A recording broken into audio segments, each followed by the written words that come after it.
The Minister for Lands and Natural Resources, Emmanuel Ama Kofi-Boa, has announced the revocation of all small-scale mining licenses issued after December 7, 2024, citing irregularities in the issuance process. Speaking at a joint press briefing on March 19, 2025, Mr. Boa stated that these licenses were granted without due process, making their cancellation necessary.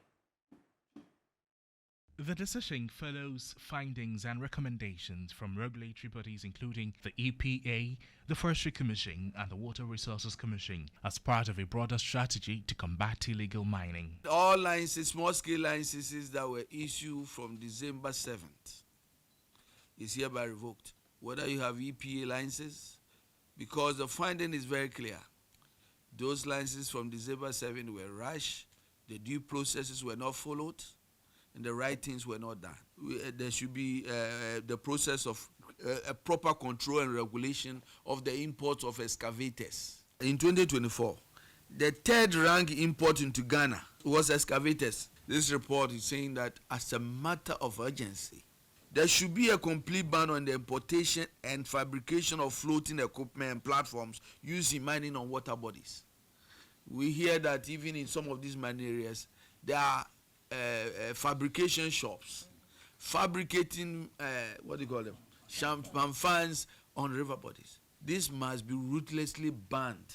Boa further outlined sweeping reforms aimed at restoring sanity to the small-scale mining sector, adding that licensing should begin at the district level as well as disband all existing community mining schemes over their ineffectiveness, while working on new classification of small-scale licenses. Licensing of small-scale mining should start at the district level with the empowerment of the district security committees and district mining committees to carry out ground proving and vetting of all documents. This business of people coming to Accra, the engagement in the community is zero. The people who have the social licenses are the people right on the ground in the community.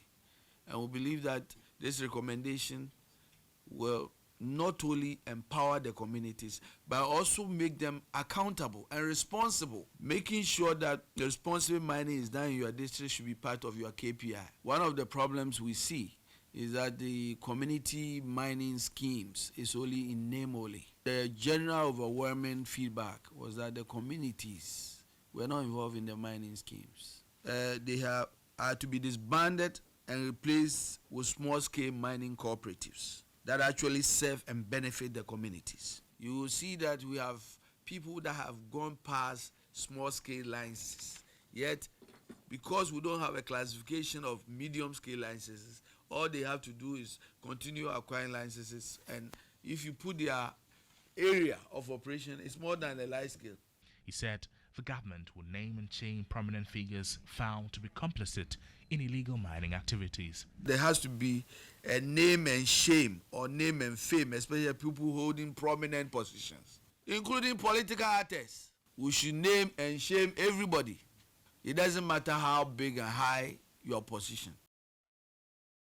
So there you have it. The Lands and Natural Resources Ministry says that all mining licenses that were issued from December 7, 2024 till now stand revoked. Let's bring you some figures pertaining to this. So the first license that was issued from December 7 was on the 13th of December through to 25th February 2025. So that is from 13th December 2024 to February 25, 2025. And the total number is 397. That means that averagely 5 mining licenses were issued every day.